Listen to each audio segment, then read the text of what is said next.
പശ്ചിമേഷ്യൻ സമാധാന ചർച്ചകൾ പുരോഗമിക്കുമ്പോൾ ലോകത്തിലെ എണ്ണ വിപണിയുടെ ഭാവി നിർണ്ണയിക്കാൻ പോകുന്നത് ഇറാനോ അമേരിക്കയോ അല്ല, മറിച്ച് ചൈനയാണെന്നുള്ള വിവരമാണ് ഇപ്പോൾ പുറത്തുവരുന്നത്. ഹോം അപ്ലയൻസസും കിച്ചൺ അപ്ലയൻസസും ഒക്കെ വാങ്ങുമ്പോൾ ചെറിയ തവണകളായി തിരിച്ചടയ്ക്കാനുള്ള EMI സ്കീമുകൾ മൈജി ഫ്യൂച്ചറിൽ ഉണ്ടല്ലോ. എക്സ്പീരിയൻസ് ചെയ്യാം നെക്സ്റ്റ് ലെവൽ ഷോപ്പിംഗ് മൈജി ഫ്യൂച്ചറിൽ. ലോകത്തിലെ രണ്ടാമത്തെ വലിയ അസംസ്കൃത എണ്ണ ഉപഭോക്താവായ ചൈന ഇറാൻ യുദ്ധം മൂലം വിപണിയിൽ പ്രതിദിനം 11 ലക്ഷത്തിലധികം ബാരൽ എണ്ണയുടെ കുറവുണ്ടായപ്പോൾ പോലും തങ്ങളുടെ വിതരണം അവിടെ സുരക്ഷിതമാക്കാൻ വൻ തന്ത്രങ്ങളാണ് ചൈന പ്രയോഗിച്ചതെന്ന വാർത്തയാണ് പുറത്തു വന്നിരിക്കുന്നത്. ഇറക്കുമതി വെട്ടിക്കുറച്ചും സ്വന്തം രാജ്യത്തെ ഭീമമായ സംഭരണ ശേഖരത്തെ ആശ്രയിച്ചും ഒപ്പം ഇലക്ട്രോണിക് വാഹനങ്ങളുടെ തന്നെ ഉപയോഗം വർദ്ധിപ്പിച്ചും വിലക്കയറ്റത്തിന്റെ വലിയൊരു ആഘാതം ആഭ്യന്തര വിപണിയിൽ പ്രതിരോധിക്കാൻ ചൈനയ്ക്ക് കഴിഞ്ഞു എന്നതും വ്യക്തമാക്കുകയാണ്. ചൈനയുടെ ഈ നീക്കങ്ങൾ ആഗോള വിപണിയിലും വലിയ പ്രതിഫലനങ്ങളാണ് ഉണ്ടാക്കുന്നത് എന്നതാണ് സൂചിപ്പിക്കുന്നത്. അതോടൊപ്പം തന്നെ പല ആശങ്കകൾ കൂടി ഇവിടെ നിലനിൽക്കുന്നതായി തന്നെ പറയപ്പെടുന്നുണ്ട്. $200 പ്രവചനങ്ങളെ കാറ്റിൽ പറത്തിയ ചൈന ഫാക്ടാണ് ഇപ്പോൾ ഇവിടെ പറയപ്പെടുന്നത്. ലോക സമ്പദ് വ്യവസ്ഥയെ തന്നെ ആശങ്കയിലാഴ്ത്തിയ എണ്ണ പ്രതിസന്ധിക്കിടെ ആഗോള എണ്ണ വിപണിയെ വലിയ തകർച്ചയിൽ നിന്ന് രക്ഷിച്ചത് ചൈനയുടെ തന്ത്രമായ നീക്കമാണ് എന്നതാണ് പ്രമുഖ സാമ്പത്തിക വിദഗ്ധർ വിലയിരുത്തുന്നത്.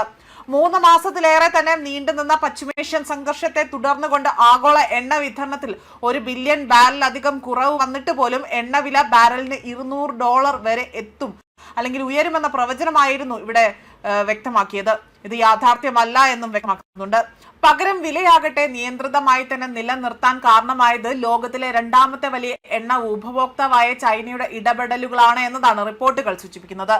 യുദ്ധത്തിന് മുൻപേ തന്നെ റഷ്യയിൽ നിന്നും ഇറാനിൽ നിന്നും വിലക്കുറവിൽ എണ്ണ വാങ്ങിക്കൊണ്ട് 100 കോടിയിലധികം ബാരലിന്റെ വൻ ശേഖരം സൃഷ്ടിച്ചിരുന്ന ചൈന പ്രതിസന്ധി കാലത്ത് പുതിയ ഇറക്കുമതികൾ വർദ്ധിപ്പിക്കുന്നതിന് പകരം ഈ ശേഖരമാണ് പ്രധാനമായും തന്നെ ഉപയോഗിച്ചത്.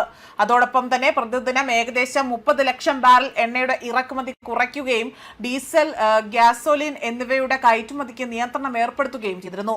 ഇതിലൂടെ തന്നെ ആഗോള എണ്ണ വിപണിയിലെ സമ്മർദ്ദം കുറയ്ക്കാൻ ചൈനയ്ക്ക് സാധിക്കുകയും മറ്റൊരു നിർണായക ഘടകമായിരുന്നു, അതായത് ഇത് കുറയ്ക്കാൻ സാധിച്ചതിനോടൊപ്പം തന്നെ മറ്റൊരു നിർണായക ഘടകം കൂടി എടുത്തു പറയേണ്ടതുണ്ട്. അതായത് ഇലക്ട്രിക് വാഹന രംഗത്ത് വൻ മുന്നേറ്റമാണ് ചൈന നടത്തിയത്. ഇന്ന് ചൈനയിൽ വിൽക്കുന്ന 1-2 വാഹനങ്ങളിലും ഒന്ന് ഇലക്ട്രിക് അല്ലെങ്കിൽ ഹൈബ്രിഡ് വാഹനങ്ങളാണ്. ഇതുമൂലം മാത്രം പ്രതിദിനം 10 ലക്ഷം ബാരൽ എണ്ണയുടെ ആവശ്യകത കുറയ്ക്കുമെന്നതാണ് അന്താരാഷ്ട്ര ഊർജ്ജ ഏജൻസിയുടെ കണക്കുകൾ വ്യക്തമാക്കുന്നത്. ഇതിനിടെ തന്നെ ഹോർമൂസ് കടലിടുക്ക് വീണ്ടും സാധാരണ നിലയിലേക്ക് മടങ്ങുമെന്ന പ്രതീക്ഷയിൽ ആഗോള ബെഞ്ച് മാർക്കായ വെനറ്റ് ക്രൂഡ് ഓയിൽ ബാരലിന് $78 താഴെയായിരിക്കുമെന്നതാണ് കണക്കുകൾ സൂചിപ്പിക്കുന്നത്. ഏതാനും ആഴ്ചകൾക്ക് മുൻപ് $114 വരെ ഉയർത്തുന്ന വിലയിലുണ്ടായ ഈ ഇടിവ് വിപണിക്ക് വലിയ ആശ്വാസകരമാണ്. എന്നാൽ ഇപ്പോൾ വിപണി ഭയപ്പെടുന്നത് എണ്ണക്കുറവിനെയല്ല, മറിച്ച് എണ്ണയുടെ അമിത ലഭ്യതയാണ്. ഹോർമൂസ് പൂർണ്ണമായും തുറക്കുകയും ഇറാൻ ഉൽപാദനം വർദ്ധിപ്പിക്കുകയും ചെയ്യാൻ അടുത്ത വർഷം ആവശ്യകതയേക്കാൾ പ്രതിദിനം 4.7 ദശലക്ഷം ബാരൽ അധിക എണ്ണ വിപണിയിലേക്ക് എത്തിക്കുമെന്നതാണ് വിലയിരുത്തൽ. അതുകൊണ്ട് തന്നെ ലോക സാമ്പത്തിക രംഗം ഇപ്പോൾ ഉറ്റുനോക്കുന്നത് ഒരേ ഒരു ചോദ്യമാണ്. വൻ ശേഖരവും അതിവേഗ ഇലക്ട്രിക് വാഹന വിപ്ലവവും കൈവശമുള്ള ചൈന ഇനി വീണ്ടും ആഗോള വിപണിയിൽ നിന്ന് വലിയ തോതിൽ എണ്ണ വാങ്ങൽ അല്ലെങ്കിൽ ഇത്തരത്തിൽ താല്പര്യം കാണിക്കുമോ എന്നതാണ്.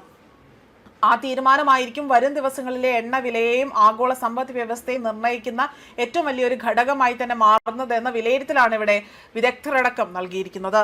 ന്യൂസ് ഡെസ്ക് കർമ്മ ന്യൂസ്.